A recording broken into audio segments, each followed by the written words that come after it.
Hello friends, आज हम ईद का यह कहानी का तीसरा पाठ पठन करने जा रहे हैं। इसके लेखक है मुंशी प्रेमचंद जी। हामिद ने कलेजा मजबूत करके कहा, 3 पैसे लूँगे।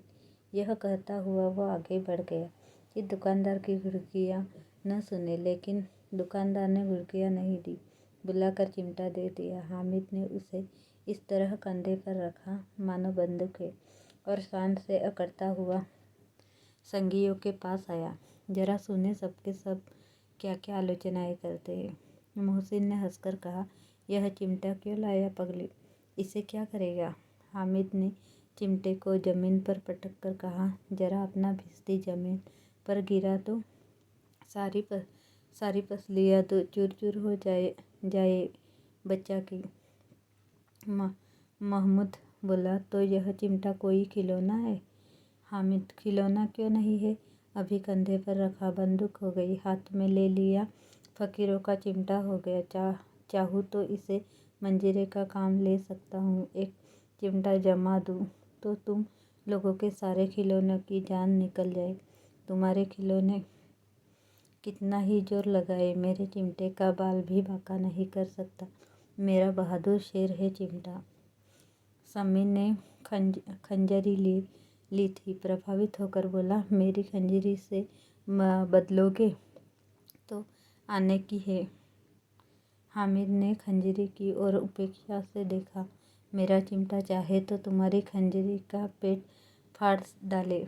बस एक चमड़े की झिल्ली लगा दी, धप धप बोलने लगी। जरा सा पानी लग जाए तो खत्म हो जाए।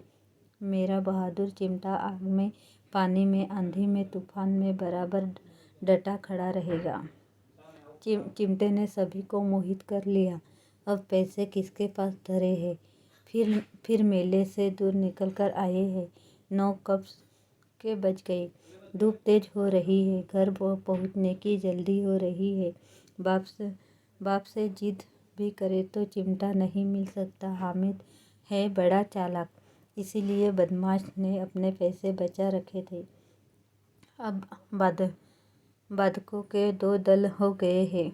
मोहसिन, मोहम्मद, समी और नूरे एक तरफ है, हामिद अकेला दूसरी तरफ। शास्त्रार्थ हो रहा है। समी तो विधर्मी आ गया, दूसरे पक्ष से जा मिला, लेकिन मोहसिन, महमूद और नूरे भी हामिद से एक 2 साल बड़े होने पर भी हामिद के आघातों से आतंकित हो उठे हैं। उसके पास न्याय का बल है और नीति की शक्ति। एक और मिट्टी है, दूसरी ओर लोहा, जो इस वक्त अपने को फौलाद कर रहा है। वह अजय है, घातक है। अगर कोई शेर आ जाए, मियाँ भिश्ती के छक्के छूट जाए तो मियाँ सिपाही मिट्टी की बंदूक छोड़ कर भागे, वकील साहब की नानी मर जाए,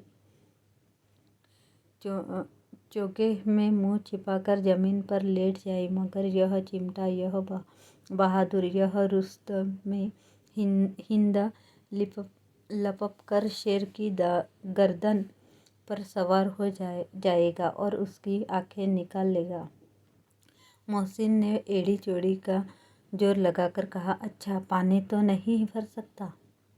हामिद ने चिमटे को सीधा खड़ा करके कहा, भिश्ती को एक डांट बताएगा तो दौड़ा हुआ पानी लाकर उसके द्वार पर छिड़कने लगेगा। मोहसिन परास्त हो गया, पर महमूद ने कुमुक पहुंचाई। अगर बच्चा पकड़ जाए तो अदालत में बंधे फिरेंगे, तब तो वकील साहब के पैरों पड़ेंगे।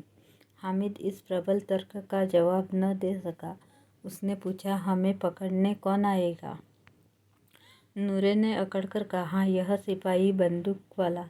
हामिद ने मुंह चिढ़ाकर कहा, यह बेचारे हम बहादुर रुस्तम में हिंद को पकड़ेंगे? अच्छा लाओ, अभी जरा कुश्ती हो जाए, इसकी सूरत देखकर दूर से भागेंगे। पकड़ेंगे क्या बेचारे? मोहसिन को एक नई चोट सूझ गई। तुम्हारे चिमटे का मुंह रोज आग में जलेगा। उसने समझा था कि हामिद लाजवाब हो जाएगा, लेकिन यह बात न हुई। हामिद ने तुरंत जवाब दिया, आग में बहादुर ही कूदते हैं जनाब। तुम्हारे यह वकील सिपाही और भिश्ती लौंडियों की तरह घर में घुस जाएंगे। आग में वह काम है जो यह रुस्तम हिंद ही कर सकता है। महमूद ने एक जोर लगाया। वकील साहब कुर्सी मेज पर बैठेंगे। तुम्हारा चिमटा तो बावर्ची खाने में जमीन पर पड़ा रहने के सिवा और क्या कर सकता है। इस तर्क से सम्मी और नूरे को भी सजी कर दिया। कितने ठिकाने की बात कही है पट्टे ने। चिमटा बावर्ची खाने में पड़ा रहने के सिवा और क्या कर सकता है। हामिद को कोई फड़कता हुआ जवाब न सूझा तो उसने धांधली शुरू की। मेरा चिमटा बावर्ची खाने में नहीं रखेगा। वकील साहब कुर्सी पर बैठेंगे तो जाकर उन्हें जमीन पर पटक देगा और उसका कानून उसके पेट में डाल देगा। बात कुछ बनी नहीं। गाली गलौज थी, लेकिन कानून को पेट में डालने वाले बात छा गई।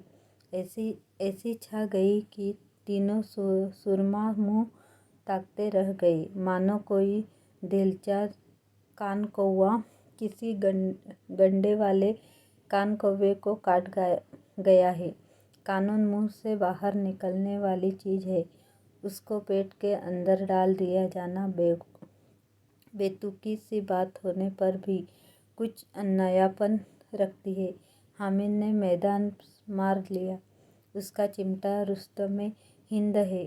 अब इसमें मोहसिन, महमूद, नूरे, सम्मी किसी को भी आपत्ति नहीं हो सकती।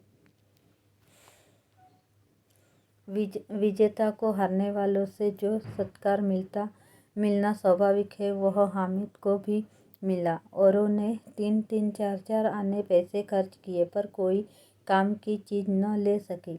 हामिद ने 3 पैसे में रंग जमा दिया। सच ही तो है, खिलौनों का क्या भरोसा, टूट फूट जाएगी। हामिद का चिमटा तो बना रहेगा बरसों। संधि की शर्तें तय होने लगी। मोहसिन ने कहा, जरा अपना चिमटा दो, हम भी देखें। तुम हमारा भिश्ती लेकर देखो। महमूद और नूरे ने भी अपने अपने खिलौने पेश किए। हामिद को इन शर्तों को मानने में कोई आपत्ति न थी। चिमटा बारी बारी से सबके हाथ में गया और उसके खिलौने बारी बारी से हामिद के हाथ में आए। कितने खूबसूरत खिलौने हैं। हामिद ने हारने वालों के आंसू पोंछे। मैं तुम्हें चिढ़ा रहा था सच। यह चिमटा भला इन खिलौनों की क्या बराबर करेगा। मालूम होता है। अब बोले। लेकिन मोहसिन की पार्टी को इस दिलासे से संतोष नहीं होता। चिमटे का सिक्का खूब बैठ गया है। चिमटा हुआ क्या टिकट अब पानी से नहीं छूट रहा है। मोहसिन, लेकिन इन खिलौनों के लिए कोई हमें दुआ तो न देगा। महमूद, दुआ को लिए फिरते हो, उल्टे मार न पड़े। अम्मा जरूर कहेंगी कि मेले में यही मिट्टी के खिलौने मिले। हामिद को स्वीकार करना पड़ा कि खिलौनों को देखकर किसी की माँ इतनी खुश न होगी जितनी दादी चिमटे को देखकर होगी। 3 पैसों ही में तो उसे सब कुछ करना था और उस पैसों से इस उपायों पर पछतावे की बिल्कुल जरूरत न थी। फिर अब तो चिमटा रुस्तम हिंद के है और सभी खिलौनों का बादशाह। रास्ते में महमूद को भूख लगी। उसके बाप ने केले खाने को दिए। महमूद ने केवल हामिद को साझी बनाया। उसके अन्य मित्र मुंह ताकते रह गए। यह उस चिमटे का प्रसाद था। 11 बजे गांव में हलचल मच गई। मेले वाले आ गए। मोहसिन की छोटी बहन दौड़कर भिश्ती उसके हाथ में छीन लिया और मारे खुशी के जा उछली तो मियाँ भिश्ती नीचे आ रहे हैं, सुरलोक सिधारे। इस पर भाई बहन में मारपीट हुई, दोनों खूब रोए। उसकी अम्मा यह शोर सुनकर बिगड़ी और दोनों को ऊपर से दो दो चाटे और लगाई। मियाँ नूरे के वकील का अंत उनके प्रतिष्ठानुकूल इससे ज़्यादा गौरवमय हुआ। वकील जमीन पर या ताक पर नहीं बैठ सकता, उसकी मर्यादा का विचार तो करना ही होगा। दीवार में खुंटियाँ गाड़ी गई, उन पर लकड़ी का एक पटरा रखा गया। पटरे पर कागज का कालीन बिछाया गया। वकील साहब राजा भोज की भांति सिंहासन पर विराजे। नूरे ने उन्हें पंखा झलना शुरू किया। अदालतों में खर की टंटियाँ और बिजली के पंखे रहते हैं, क्या यहाँ मामूली पंखा भी न हो? कानून की गर्मी दिमाग पर चढ़ जाएगी कि नहीं। बांस का पंखा आया और नूरे हवा करने लगे। मालूम नहीं पंखे की हवा से या पंखे की चोट से वकील साहब स्वर्गलोक से मृत्युलोक में आ रहे और उनका माटी का चोला माटी में मिल गया। फिर बड़े जोर शोर से मातम हुआ और वकील साहब की अस्थि घूरे पर डाल दी गई। अब यहाँ महमूद का सिपाही, उसे चटपट गांव का पहरा देने का चार्ज मिल गया। लेकिन पुलिस का सिपाही कोई साधारण व्यक्ति तो नहीं जो अपने पैरों तले वह पालकी पर चलेगा। एक टोकरी आई, उसमें कुछ लाल रंग के फटे पुराने चिथड़े बिछाए गए, जिसमें सिपाही साहब आराम से लेटे। नूरे ने यह टोकरी उठाई और अपने द्वार का चक्कर लगाने लगे। उनके दोनों छोटे भाई सिपाही की तरह छानने वाले जागते रहे, पुकारते चलते हैं, मगर रात तो अंधेरी होनी चाहिए। नूरे को ठोकर लग जाती है, टोकरी उसके हाथ से छूटकर गिर पड़ती है और मियाँ सिपाही अपनी बंदूक लिए जमीन पर आ जाते हैं और उसकी एक टांग में विकार आ जाता है।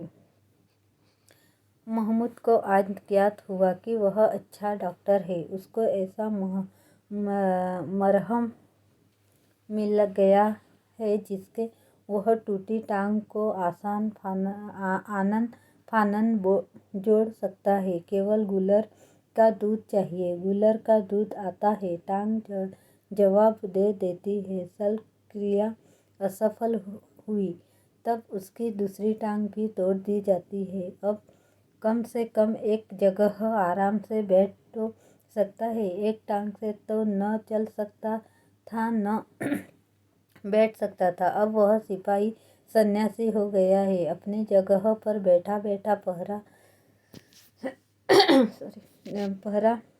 देता है। कभी कभी देवता भी बन जाता है। उसके सिर का झालरदार साफा खुरच दिया गया है। अब उसका जितना रूपांतर चाहो कर सकते हो। कभी कभी तो उससे बाट का काम भी लिया जाता है। अब मियाँ हामिद का हाल सुनिए। अमीना उसकी आवाज़ सुनते ही दौड़ी और उसे गोद में उठाकर प्यार करने लगी। सहसा उसके हाथ में चिमटा देखकर वह चौंकी। यह चिमटा कहाँ था? मैंने मोल लिया है। कैसे? पैसे में 3 पैसे दिए। अमीना ने छाती पीट ली। यह कैसा बेसमझ लड़का है कि दोपहर हुआ कुछ खाया न पिया। लाया क्या चिमटा? सारे मेले में तुझे और कोई चीज़ न मिली जो यह लोहे का चिमटा उठा लाया? हामिद ने अपराधी भाव से कहा, तुम्हारी उंगलियां तवे से जल जाती थी, इसीलिए मैंने इसे लिया। बुढ़िया का क्रोध तुरंत स्नेह में बदल गया, और स्नेह भी वह नहीं जो प्रगल्भ होता है और अपनी सारी कसक शब्दों में बिखरे देता है। यह मुख स्नेह था, खूब ठोस रस और स्वाद से भरा हुआ। बच्चे में कितना त्याग, कितना सद्भाव और कितना विवेक है। दूसरों को खिलौने लेते और मिठाई खाते देखकर इसका मन कितना ललचाया होगा। इतना जब इससे हुआ कैसे? वह भी इसे अपनी बुढ़िया दादी की याद आई बनी रही। अमीना का मन गदगद हो गया। और अब एक बड़ी विचित्र बात हुई। हामिद ने इस चिमटे से भी विचित्र। बच्चे हामिद ने बूढ़े हामिद का पाठ खेला था। बुढ़िया अमीना बालिका अमीना बन गई। वह रोने लगी, दामन फैलाकर हामिद को दुआएं देती जाती थी और आंसू की बड़ी बड़ी बूंदें गिराती जाती थी। हामिद इसका रहस्य क्या समझता? थैंक यू, आपने मेरी यह कहानी इतने लगाव से सुनी।